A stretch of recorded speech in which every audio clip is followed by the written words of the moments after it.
Welcome to episode 4 of the Inside Real Estate Podcast. Today we have a great guest. He's a realtor, he's a musician, and an all-around great guy. Chris Holt, thanks for coming on. What's up? How are you, sir? Awesome, man. Yeah?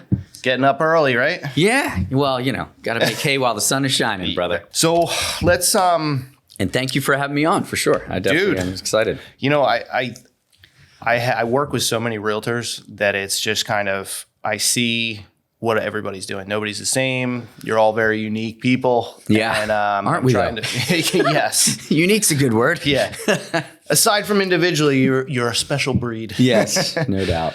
But we're just trying to, with the podcast, we're just trying to bring people on, get some insight into what you guys are doing. I know there's a lot of agents having a tough time, and I think that there's a lot that people can learn from, if it's just, an agent that's doing, moderate business to the bigger agents. There's always things that the agents themselves are doing that can really. Yeah, some people are still growing. Yeah.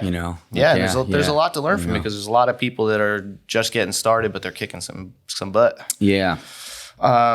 So before we really dive into questions, if you just want to take a minute and tell us a little bit about yourself, personally, business-wise, whatever. Sure. So, I kind of, before this industry, I came from working in senior care. So I was doing that for a decade. And, it's one of those things now, being in real estate, I love, it's like my niche. I help seniors sell their homes when they're moving into assisted living, because what they need at that moment in their life is not a type A sales guy that's coming in being like, you have to fix all this stuff or whatever. They need like a trusted advisor that knows the struggles and where they're going to on the other side of things with assisted living. That moves really hard. So that's one of my specialties. I love doing that, but I loved working with seniors. I also still am a community educator for the Alzheimer's Association. So I teach how to give better care for Alzheimer's. And I was doing that while I was in senior care. And then got approached by the Alzheimer's Association when I became a realtor. And it's a great give back. And I actually have a cousin that was diagnosed at age 48 with early onset Alzheimer's. So it's a personal thing for me, personal thing to do and teach and help. And so, this week I'm going to teach a class out at the Coatesville VA Hospital to all their staff and caregivers. And it's like a 2-hour class. So that's something pretty cool that I love doing. And then, I got into real estate in 2019 and, just had a great mentor, Steve Larrett, shout out Steve, and so, when Steve sort of set me afloat on my own boat, it's been great. I've been growing. We started Iron Valley of Exton, we bought a Brokerage franchise. So that's been growing and that's all good. And then I'm just growing a team as well. So, cool. It's pretty crazy. That's pretty crazy. Yeah. So you've done a lot since 2019, huh? It's been a busy couple of years, that's for sure. I bet. But it's all good. It's definitely one of those things where my time in senior care, I really liked helping people. Like that was my main thing. I was like, I want to help people. And this is such an amazing way to help people because there's so much to know and so much to navigate in a real estate transaction. And there's so much money at stake for all parties. So it is really awesome to be a ninja at this and to help people navigate this and for them to come away, not only for them to come away whole, but for them to come away thinking that they had a great customer experience. Because I think that that's also lacking in our business as well. That's a good point. I mean, I definitely do see that. Well, you answer that question. I went into five of your questions. Sorry. Yeah, no. All good.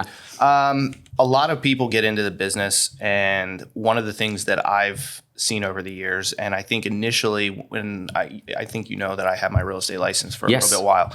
So when I first got in, and I think there's a switch that needs to be flipped, and a lot of people never get to that point where they have to realize that they are not an employee of the brokerage that they're with. They are running their own business. And I think that is something that that's kind of an anchor for a lot of people in their businesses. So talk about how you got your business going. What were some of the hardest things about getting started, and what did you do to work through and overcome those things? Yeah, no, and I mean that's a great question. It's one of those things, having true mentorship. Like I said, I did have a great mentor, and he sort of brought me on and showed me the way of everything. And that was completely 100% how I made a transition into being successful so quickly because there's too much to know.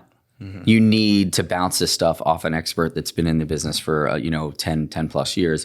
The only way you get good at this is frequency. And so the amount of transactions, I was able to do 23 in my first year, and so, being able to be on par with doing that many transactions, that's how you get, good at this and all that. But I think one of the hardest parts is jumping off the cliff. You get your license and you're going through the schooling. I was doing that while I still had a job, and then I just really made a decision of like, what, if I'm in a job, I work for someone. If I go get another job, I'm going to have to perform and do really well to earn my paycheck. Right. Right. I'm going to have to do that. Why wouldn't I do that for myself? Right. And it just took me a long time to reconcile that. And then one day I just was like, yeah, I'm going to bet on myself. And that was like one of the biggest things that helped me just, saying it, living it, doing it. And then literally it is just jumping off the cliff and you'll figure out how to fly on the way down, Yeah. And so, I've always done really well in jobs and overperformed. You give me some goals, I'm going to run them over. So it was just shifting your mindset on, I'm going to do that for myself now. And it's totally worked out. And, I will say that I think that a lot of people get into this business because they think they can make a lot of money 100%. And that it's easy. And what they don't realize is that, you're basically on call 24/7. And this job, if doing it well and you're doing it right, it's almost a lifestyle. Yeah. You pick your spots where you have some time off and you pick your spots, but 9 times out of 10, you're talking to clients on your vacation. And if you're okay with that, then that's all good. It doesn't mean I'm like ruining my vacation's ruined because I talked to a client today. No, yeah. sure. So I think it's mindset. 100%. Now you mentioned you had a job while you got started, right? Yeah. Yeah. So popular advice from, and this is the advice that I got when I had my license, was to say that you just need to go all in and go 100%. Do you sign on to that? And would you have done it differently if you had to go back? Or do you think that it's important that somebody has a little bit of a backstop financially when they're getting going? Yeah. I mean, I think that having a little bit of a backstop, like a little bit of savings, just to go, okay, I might not see a paycheck for 3, 4, maybe 6 months if it's really tough. But I think that if you're the type of employee that I was, where I was just like, I was getting after it. I mean, if, I'd be working for someone else and up till midnight doing reports and making strategies, marketing strategies and things like that. So I think if you're the type of employee that always excels at something and always excels at your own job and you're doing it for someone else, I do subscribe to save up some money, put some in a bank account that you can live off of for maybe like 3 to 6 months and just go all in, because I think that's the way to do it for sure. I think this business is so hard, it will kind of eat you up and spit you up and spit you out in a few months if you don't go all in. Yeah. And I also don't believe you can be as an effective realtor part-time at all to your clients. I just don't believe that. I think if you were doing it full time and the business and you step back into a part-time role, that's fine. You could do that part-time. But sure. I think when you're coming into this, you need to be full bore. Yeah, no, 100%. Well, especially, the way the market has been since COVID, honestly, I don't think it's moving so fast that, and this was long before that, when I got rid of my license, I initially planned on keeping it for friends and family, right? Sure. But then I realized that I don't have the time to give to them what they deserve, as their realtor to do it. And I was like, there's no point. Yeah. It's kind of a crazy too. It's like a public perception of like, oh, well, prices are high. You guys are all making tons of money. And it's like, no, there's nothing for sale. Inventory is so low that there's nothing for sale. So when, you're with a buyer and there's 25 offers, only one dog gets to eat at the bowl. Right. Now there's 24 other people that didn't get a house that day. So it's funny that public perception is that we're all just crushing it when you're like, oh no, we're all working 10 times as hard for the paycheck. Yeah, yeah, absolutely. You had said something in there that kind of alluded to work-life balance, right? A little bit like, it's 24/7, but like, you have to be able to turn it on and off. I don't think that I'm against the concept of work-life balance, but I think, at least for me, in my experience, and I think for real estate, it's kind of, in my opinion, I would say that like real estate, you almost have to create that balance in a way that it works with your business, not so much as like, okay, it's the weekend, but like there's a lot of perks to being in the real estate industry, and there's a lot of fun to be had, that I think if you tailor it and you really curate, your lifestyle around it, I think you can kind of find that balance without and still be that always on agent. Sure. What do you think about that? Yeah, so it's funny, work-life balance in like a corporate setting, they all talk about it, they want it, but they really don't mean it at the end of the day, because you're a slave to the grind, when you're working for a company, I think.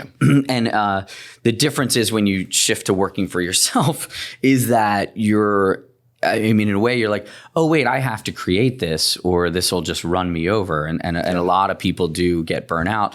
Some of the good agents that I know, they're like, I schedule time with my wife and I literally put it on the book. So if someone's like, hey, can you meet me here at this time? Nope, I got it on the books. So to your point, you do have to create your own sort of safe haven, and you do have to turn it off at some points. I mean, I'm 7 days a week, but like pretty much after 9, nothing's really. There has to be a little bit of a boundary. There's nothing really getting done. I mean, come on, And so, so I am, in my first couple of years, because I am still, in my first couple of years, if you will.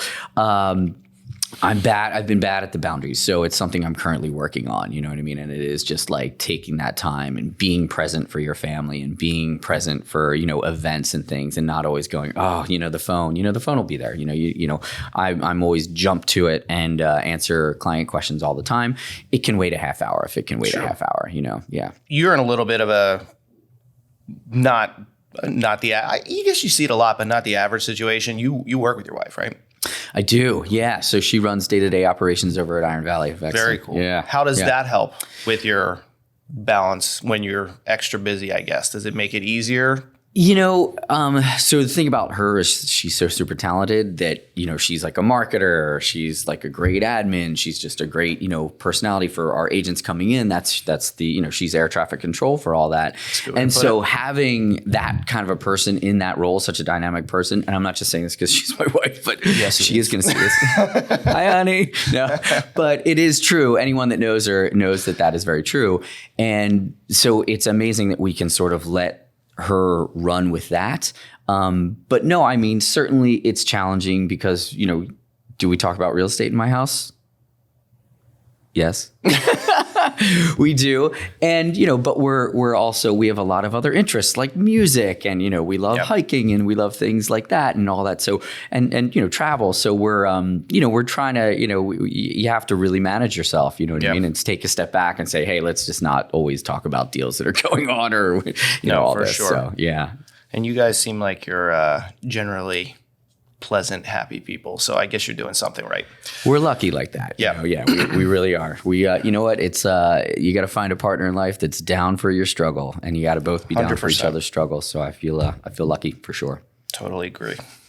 All right. So let's talk a little bit about systems. So I try to bring this up a little bit in most of these podcasts, because I think the idea of systems is to make your business run more efficiently and help you grow. But I think everybody has different systems. They utilize them differently. So what are some important systems you've created for your business, and how have they helped you? Yeah, I think having a good CRM is really good, customer relationship management system. It's like that is where all data goes. So I get a brand new call, it's Mike, whatever. I might get 5 calls that day. They have to go in the CRM for me to be able to track them and see what's going on and to follow up. So I do think that that's a major part of it if you're not doing that. I know some agents that just use a spreadsheet and they're organized, you know what I mean? So they just, you don't have to have some fancy thing that, but I have one that captures Google leads, and it has like AI that goes out and like will email and text and everything like that. And then if, we get a bite, then I step in and I can really, obviously it's better to get a lead, you call immediately. That's the deal. But if I'm on the road and the AI steps in and then they respond, I get right back to them, and it's great. So that's been really good, and that's all wrapped into my one CRM. Awesome. Yeah. Are there any non-tech systems you've implemented? Could be something just like a personal way of operating. Certain things that you have set as standards for how you deal with things. Right. I think, and this is going to be simple, but most people do this, but everything's on the calendar, like you got to kind of live and die by the calendar. That's sort of how I do it. Most people do it that way, these days, but,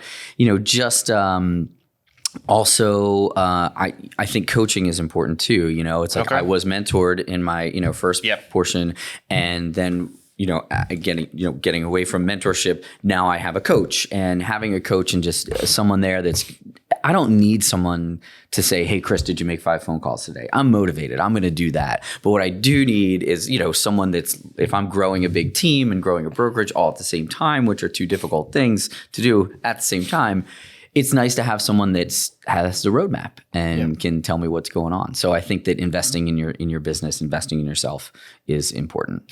I think coaching is coming very much more mainstream than I think it used to be. Yeah. I don't know whether it's the marketing from the coaches or, but it just seems like, everybody's kind of buying into that now. And I think that's a good thing. Yeah. And it's one of those things. There's so many versions of coaching, like you said, right? Like it's such a huge thing. I have, my coach is Gordon Watson. He's a big time coach or whatever, owns his own thing. The allure for me coaching with Gordon is that I get Gordon. I don't get his sub proxy five down from him. I'm speaking to him. So that's what's pretty cool about it. What is the number one thing? I'm sure there's a lot of things you need to look for. If you're looking for a coach, what's the number one thing you would tell people to look for? Yeah, I think that, a coach that number one has the track record. You know what I mean? Like Gordon's been in 30 plus years, owns his own brokerage, has a team. He started a team 5 years ago, has 20 sales agents, and they're doing over 500 transactions a year. Now they're in Oklahoma, but it's a very similar market to our market, and actually lower price point. But so it's like, to me, seeing a coach do that, and that's what I wanted to do. So having going, okay, that's what that is. All right, I'm going to work with them. I also think there's a lot of good coaches. Coaching is so very customizable, or it should be, for every person. Again, I'm not the type of person that needs someone to hound me about making my phone calls, but there are people that need that. So that's what a coach is to them too. Yeah. So I think it's different for every person, but for me, it was someone that where I wanted to be, they're already doing it. Okay, show me the way. How important is professionalism in your work? And the reason I bring this up is because I think it's not to say anything, and I'm not calling anybody out in particular, and I don't think that it is, talking about anybody's character, but I think that just business in general has become a lot more casual. And I think you can be casual in reference to maybe like the way you dress in some cases, but I also think that it's important to be able to have that air of professionalism. And I think, one thing I see in you, I've seen you casual, but you're always putting on a sport coat, and looking fresh when you go to deal with your clients. And I appreciate that because professionalism is important to me. How important is it in real estate? Yeah, I think it's something that's overlooked a lot with certain agents and everything. I think it's the top. I think when you show up to sell someone's $500,000 house or even $2.2 million house, you should look like you're dressed appropriately, and that you have a professional license, and that you're there to do a job. I've seen, at showings, handing off, whatever, the next agent's coming, and I'm like, I don't even know who the agent is, because everyone's dressed dressed poorly and down, not poorly, but down dressed, right, dressed down. 100%. You ever watch $1 Million Listing? I'm sure you've seen it. Yeah. Ryan Serhant. Yep. Right. So there's an episode where he talks about him wearing a suit, and the one thing that he says is that I don't want to wear a suit. Right. I do it out of respect for my clients. Yeah. Yeah. And I thought that, and that always kind of stuck with me. And I think it's something that is not just in real estate, but I think we're losing a little bit of that. I do too. And not only that, so when I'm on the listing side of things, as you can imagine, you get 1,000 calls on your listing the day it goes live and all that stuff. And when I'm calling agents back, I'll get, hello. I just did a video. And I'm like, yeah, it's funny because I did see your video and it is true. You're like, are you sleeping? Yeah. It's like 3 PM, or are you not happy? And so, again, I'm lucky because I'm happy and jovial and whatever, but, I was in, a major sales role for, senior living and stuff. And you have to do it because even if you're not happy, you have to flip the switch for the customer. Like it's right. It's like, come on. But it is true. It's super important. And I think that, again, my part of what I do is I want clients to walk away going, that was an amazing experience. Not, we got through it. And I think that, there's a lot of transactions where that happens, where people just, things go wrong and everything like that. I've had a lot of my clients just say like, dude, you were the calm and cool captain on stormy seas. Thank you. And but I do believe that, you got to show up, you got to look the part, you got to dress the part. And it's not fake. It has to be authentic. I think that that's really what really should carry over in this conversation. You have to be authentic. And if you're not, it's going to show. All right, let's shift gears a little bit. Talk about your personal life a little bit. I know I mentioned that you're a musician and you and your wife do some things together, and maybe address. I always thought it was cool. I mean, I think the first time I met you was you and your wife playing. Yeah. And she's got a hell of a voice, which is awesome. Probably. It's awesome to have that in the band. Yeah. World-class vocalist. Definitely. Yeah. What are some things that either translate into assisting with your business or help you keep your mind right for work in your business? Yeah, I mean, certainly music, a huge part of our lives, with Kalina and myself. She grew up, in chorus and all this stuff. She even toured Europe when she was young, just singing and everything like that, with school and things like that.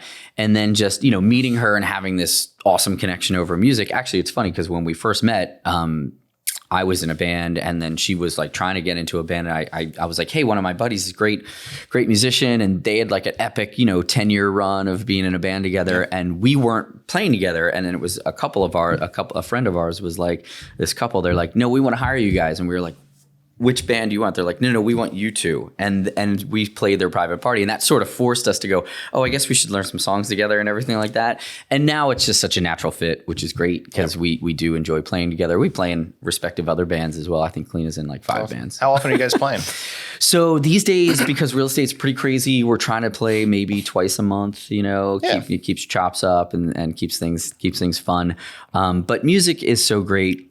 There's not another time in my life where my phone's down for 3 hours and I'm totally locked in, focused on one thing, and that's playing guitar and singing, So that sort of, that is a yin to the yang, if you will, of work hard, play hard kind of thing. And awesome. It's great. Yeah. And music's such a great thing. Music has opened so many doors.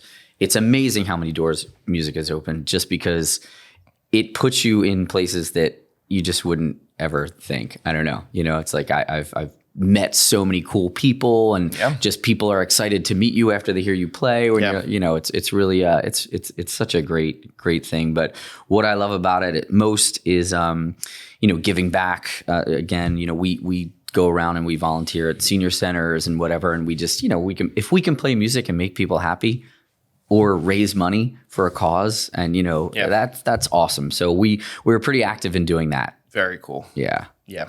That's, I told you the guy was unique. All right.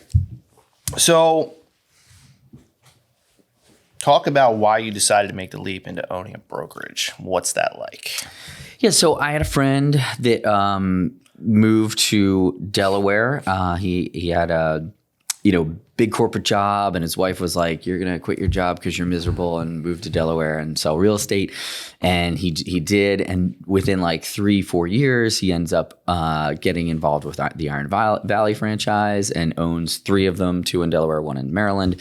And he's a good friend. He's a longtime friend, another musician as well. And we had jokingly said like, "Oh, hey," we had played the opening of one of his places in Delaware, the Rehoboth office. And we had said like, he's like, "When I come back home, which is up here, we're going to open one up," and we just kind of joked about it. And then, it just, it was one of those things. Owning a brokerage and starting a brokerage was, the way agents could come in and we could try and help them how it happened for me, help them with my business and everything like that. I just thought it was a really cool thing. I was inspired by my first brokerage, just a lot of things were good. VRA, great brokerage. And one of those things, Steve Seymour was an inspiring guy. So when I thought to do that, I was like, I want to be like him and I want to help agents. And, I think it's about creating good agents. Like, it's like, we don't need 1,000 agents on our roster just so we're this pyramid scheme, like, cause we're not, we let agents keep their money. But it's one of those things where creating better agents is going to be better for this industry and better for moving this industry forward as opposed to just numbers. I think that's a powerful statement right there. I think there is definitely something to be said about that. There's a lot of people, like you said, get in because they think the paychecks are going to be huge and they don't take it seriously. And I think it's almost like you're a liability to your client if you're not like really taking the business seriously. And if you can, and I know you do a great job for your clients, and I think if you can help grow some agents, in doing things the right way, I think that's awesome. I think we need more of it. Yeah, we just want to work with the right people. You know what I mean? Like, as far 100%. As agents too. Yeah, it's great. Oh, I actually wanted to bring this up. So I thought Iron Valley was like a one-off when you told me about it. And then I looked at it and was like, holy crap, they're not that small. No. I mean, I'm like, so how many brokerages are there? So they started in 2016. Okay. We have 48 offices now. I think close to 50. Which one were you? So we were 41, I think. Or, okay, so 39 or 41. They're really plowing ahead. Yeah, they are. And we're in 8 different states and all that. And just, I really love the model, the branding, the ownership group's great and all that stuff. And it's just, it's one of those things that just seemed like a great fit to get in and, like I said, help other agents kind of achieve, Yeah. What are some of the challenges you encountered in getting your brokerage off the ground? Well, it's hard. Recruiting is hard. Everyone's recruiting. You know what I mean? So you call an agent with like, "Hey, do you want to meet for coffee?" They know what that is. I also had to, I still get calls straight up, about to recruit me, and I haven't had my license for a long time. Yeah, I am. So one of the things I do. I've had a lot of great relationships with agents, and I pour into that because I think it actually helps me navigate this industry better for my clients when I know the agents on the other side and I know who they are and how they work and how good they are or whatever or not, and all that. But so I mean, I think that it's one of those things that just knowing a bunch of agents and getting that's like a great way to help your even your clients navigate things. Are you gaining momentum with each agent you bring in, and is it making getting new agents in easier? Yeah. And I'll go back. It is. Yeah. It is. And that's what sort of happens. And the challenges are in the very beginning, it's a slow roll because recruiting's tough 100%. And everyone's getting recruited. And so sometimes I'll call like friends of mine that are agents and I'm like, I promise you, I'm just calling because I care, not because I want you to join Iron Valley. That's sort of, sure. And you're coming from the right place. People that know me know that that's true. You know what I mean? I'm not calling you to always recruit you and all that stuff because it's not the way I roll. But yeah, I think that once you get a couple good agents, and you're pouring into them and they are doing well and people see that, then it just organically happens. And again, our model is pretty lean and mean because we don't make a ton of money off the agents. We let them keep their money. So for us, it's like we don't need 1,000 agents either because our back end is lean and mean too. And so we just want to work with the right people. Awesome. Yeah. Now, a lot of people who have their broker's license say they don't want the headache of owning their own shop. Right. What are Would you say are some of the pros and cons, and is it worth it? Yeah, I mean, I'm in beginning year 2, so let's come back to me in 5 years. No, Fair enough. But I think again the pros of it are really trying to build something from scratch and how exciting that is and everything like that, and just being like, hey, we just signed on 3 agents last week, and 2 of them are really cool, just really cool people that we align with, and they do a lot of charity work, or they want to do a lot of charity work too, and all this, and it's really cool. And then I think the cons are just, again, like running any business, like it's hard, and it's time away from your production business too. So there's a balance there of like, how much time can I put in the brokerage this week, and how much time do I put into, going after buying and selling real estate, practice. And I have to keep my eye on, all my clients that I'm with currently. And that's, that's easy part, because Sure. that's my first priority. But I do have to, navigate both priorities. So that's the challenge. That's a con for sure. Not a con, but a challenge. Yeah. Yeah. All right, so let's talk 2024 Realtor Challenges. What Yes. are you seeing as some of the biggest challenges that agents are facing, and what are you doing to shift and overcome these challenges? Yeah, so I think that when rates were low, I don't think it was easy, but I think it was easier because there was so many more buyers entering the market. You know what I mean? And so I think that anyone that was just being a buyer's agent is going to struggle in this kind of a market because, he or she who has the listings, they're winning. Makes and rules, so, right? yeah, exactly. And so, I do think that inventory is so low still, and so we're that's a problem. But there was a small dip in rates in October, November, October, and I definitely saw an uptick in my buyers just saying, okay, you know what, it's time to just get off the shelf and get it back in the game. I always kind of equated like the interest rate thing as kind of like gas prices, right? As soon as when they went through the roof, it's kind of like everybody's bitching and moaning. Right. But then after, a few months go by, you get used to it. And then it's just like, all right, well, you need to put gas in your car, right? Yeah. So it's like, okay, yeah, the interest rates stink, but like, you want to buy a house or not? Yeah. Right? This is kind of where you're at. And I think one of the things that I'm hearing from a lot of agents is now there's always going to be the agents that tell you like, oh, it's always the great time to buy a house and everything. Sure. That's their job. It's not necessarily a bad thing, but I think when you put it in the right perspective and you actually lay it out for a buyer or a seller, depending on their situation, I think you can say that it can be the right move for you. Yeah. It depends on, you got to look at like, what are you actually looking to accomplish for Right. yourself? Right. But I think, everybody's always saying that real estate is never a bad investment. I mean, you can buy a bad deal. Sure. But I think if you have the right individual, being your advisor and guiding you along the way, I think there's a lot of smart moves to be made. And it's funny because what I've come to find is you're never going to say like, hey, I can show you all these numbers on a spreadsheet on why it's a good idea. Like people are just going to buy. Like buyers don't have to buy. Sure. They don't. You know what I mean? They can just stay renting. However, what you can do to a renter that's paying $2,000 a month, you can say, hey, okay, you're not willing to overpay $24,000 for a house, because sometimes that's what it takes in this kind of a market, is like willingly overpaying that. But you are willing to pay $24,000 in rent for a year and pay someone else's asset down, when if you took that $24,000, put it into your own pocket, because that's what it's really doing, at the end of the day. And I think there's, so what I've been trying to do is get in tandem with some of my clients, their accountants or just a financial advisor. I'm like, hey, don't take it from me. I don't give financial advice. I'm a real estate agent. You know what I mean? But if you want to know how good of an investment this is, talk to your advisor, talk to your father or your mother and who else that, would be able to advise you in that way. And so I think that that's important to understand too, that, you're putting money back into your own pocket when you own real estate. Absolutely. Now, when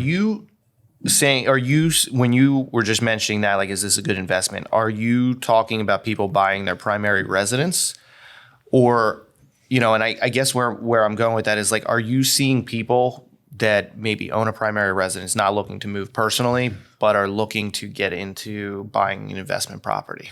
I am. We are seeing more of that. I mean, I think big picture, cat's out of the bag. Guess what? Real estate's a good investment. Yeah. Everyone's getting in, and what's happening is wealthy people are getting in. They're just buying up gobs and gobs of real estate, and they're just parking their money there because it's not as it's not going to do this. I mean, the market's does this, but the market over a long time trend too is a safe bet as well. I mean, you'll have a financial advisor tell you that. I'm not telling you that, but you'll have a financial advisor telling you that. When I got my license right as everything tanked in 07, 08, right? And you saw that big dip and it came back up. But I think what we seen since then is that the fundamentals of the real estate industry are strong. You're not seeing the same games being played with the lenders and things like that.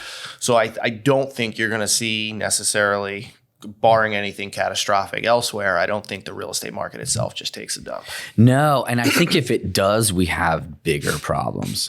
Right, exactly. That's what I'm saying. There's a reason that there's happened. There's a depression happening. You know what I mean? Like a modern day depression happening. And I think we have bigger problems because it just is. Your values, again, they're not always going to skyrocket like they did in the last couple of years. That's unsustainable. There's no way. Right. No one's going to be able to afford housing if that's happening. However, they should, even if they dip, they don't dip a lot and then they keep going back up. I mean, historically speaking, if you look at a line graph, it's it's doing that. There's peaks and valleys, but it's doing that. So no historical data would point to it doing anything other than that. Definitely. Like, just to slightly back up to things that you're doing to deal with the challenging market that we're in right now. Are you finding that you're like making a move to get back to basics? And what I mean by that is kind of, I think people do a lot more when they start their careers to get the ball rolling. Yep. And in my opinion, and I think we're doing some of this ourselves, where we're kind of just getting back to that. Maybe you worked more, or you just had a different strategy at the time, and maybe sometimes it's just scrapping and getting back to basics and banging on the doors that you don't want to do, and maybe making those cold calls, and you're not just getting that constant flow like you had built. Is it working more hours? Is there strategy that you're using? Like, how are you finding? Because you're doing business. Yeah. No, things have been good. And thankfully, so I think that there are, and I heard someone else say this and it rings so true. There's a lot of bright and shiny objects in this business. And so there's like some new CRM or something that's going to save you, and all this stuff. And there's so many ways to go about it. And I think that, for anyone new coming into the business or, just whatever, it is about the basics, the fundamentals. Everything, like a pro sport, it's the fundamentals, all that stuff is what really works. For me, everyone's like, how are you doing what you're doing? I'm an old fashioned relationship guy. I have a ton of relationships and, I'm basically just, again, that's who I am as a person, if anyone that really knows me. So it's not fake. It's not authentic. I'm not trying to garner relationships where, they're not to be had, but I have a ton of relationships and I'm just kind of going back and leveraging that. Cool. That's basically how I'm doing it. So that answered my next question. Yeah. You're good at that. I can see through your iPad. No. Yeah. Buyers, let's, pull out your crystal ball for a second. Sure. You pull out my crystal ball. We got buyers, we got sellers, we have things that they're dealing with right now. So like, what are they dealing with right now? And then do you have any suggestions, advice, any programs that are going on right now that can really benefit Yeah, I think with like sellers assume that it's super easy and you can just put any price on it and stick a sign in the ground and you're going to walk away and it's going to be epic. It's not. There's a lot of strategy that goes into marketing. Professional photography, that's your first showing. Literally, that's where everyone sees it. And that's the thing that decides them to get off the couch and go see it. So you really want to make sure you're not doing pictures with your cell phones, people. I've seen it lately even. So, you know, hire a professional photographer. Video work is everything for sellers. As you know, we do videos for every listing and all that. That's really, really important. So I think for sellers also, and having a good marketer and a good strategy behind the marketing of your home, and price is everything. You got to price it right. We are seeing price decreases out there, and why that is a myriad of reasons, but a lot of times it's just because they price the home wrong and it's too high. And so, especially in this market, it's used that's the answer. Yeah. It is the price. There is a price someone's willing to pay for it, and, Right. and the market will show up for it.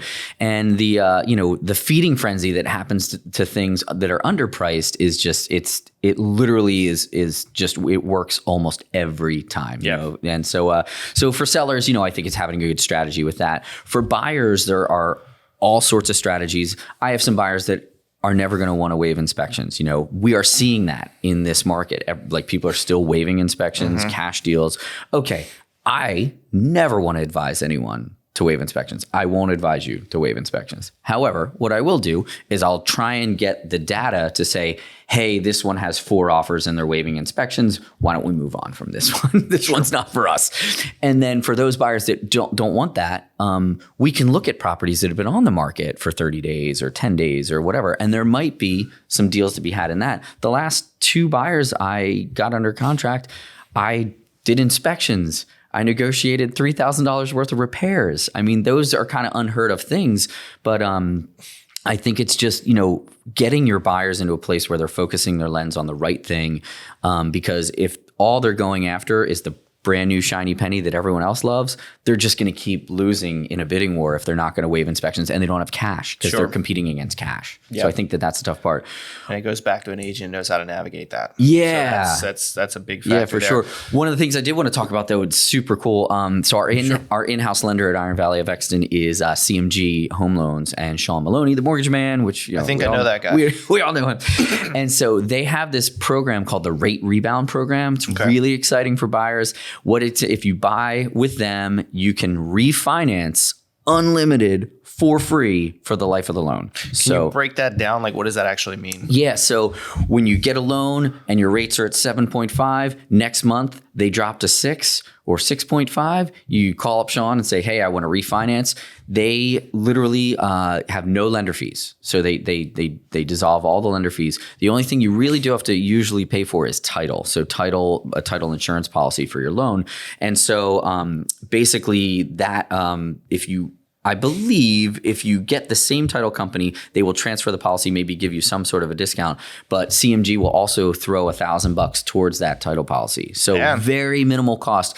And then if you refinanced last week and rates drop another 0.5 point, guess what? You can refinance this week. And I think so with on, this program, and so on for the life of the loan. Yeah. Unlimited. So I think what we're seeing is that, the lending world is, transactions are down. Let's face it. And so the lending world is really trying to incentivize buyers to get out there and buy. That's good. You hear that, buyers? The Rate Rebound program. Yeah. I mean, that's an interesting program. I mean, I am hearing a lot of lenders and stuff getting very creative with, most products and programs. Most will absolutely give you a refi, like a 1 refi for free. You know what I mean? Most will do that, for sure. But this is pretty special. It's pretty unique. Like unlimited, huh? Looking to take down the game. I did want to ask if you'd be up for playing a little something for us, since you're a musician. So we'll do that like morning on talk the way shows. out. You're like getting in at 6 a.m. You're like, oh, you want me to sing? It's your fault. You brought it. I did. You brought the guitar. So everybody stick around for following the final remarks, but leave us with a positive message for the world. Yeah, I just had, it's funny, I'm going to go with a positive message, but it came from a funeral. I had a funeral of an epic man that, lived an amazing life and, 13 kids. And now I think there's 36 grandkids. It's an epic family. And they were going over his rules of life. And one of the things that he had was positive mental attitude. You get to choose that. So every morning you wake up, you get to choose your attitude.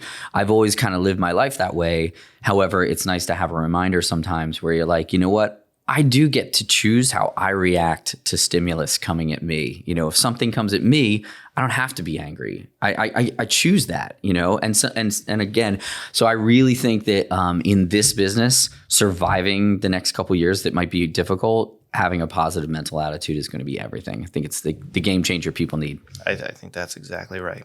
Well, on that note, let's rock out, man. Yeah. Cool.